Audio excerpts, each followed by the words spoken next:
Vote যত এগিয়ে আসছে প্রত্যেক রাজনৈতিক দল তাদের কর্মী সমর্থকদের নিয়ে ভোট প্রচারে তুঙ্গে।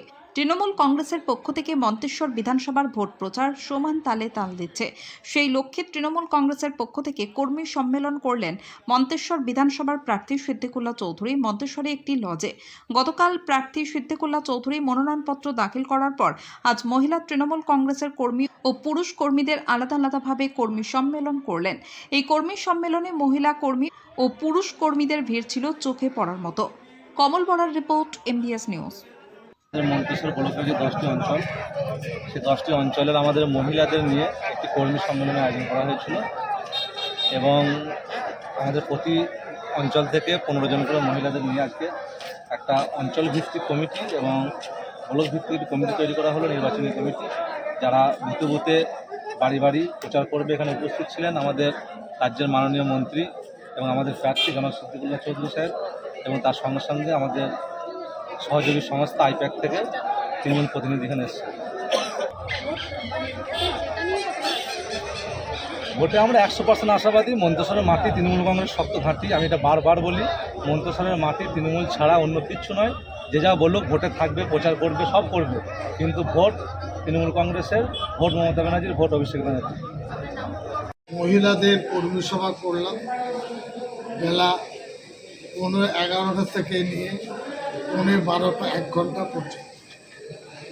তাদের কাছে দলের প্রচারের কিট, এছাড়া দল তাদের জন্য ছোট একটা ব্যাগ দিয়েছে, ছোট্ট পার্স, সেটা প্রত্যেকটা বুথে 25 জন করে মহিলা কর্মী তারা দেবে।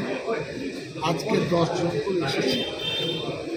আমি যে কথা বলেছি ওদের মধ্যে 3-4 জন মহিলা পুনর্ব্যক্ত করলে বুঝলাম যে তারা বুঝেছে।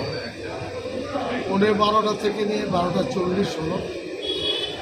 পুরুষ কর্মী যারা আছেন,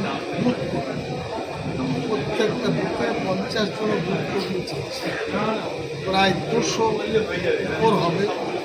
পুরুষ কর্মীরা এসেছে, মেয়েরা এসেছিলেন 100 জন।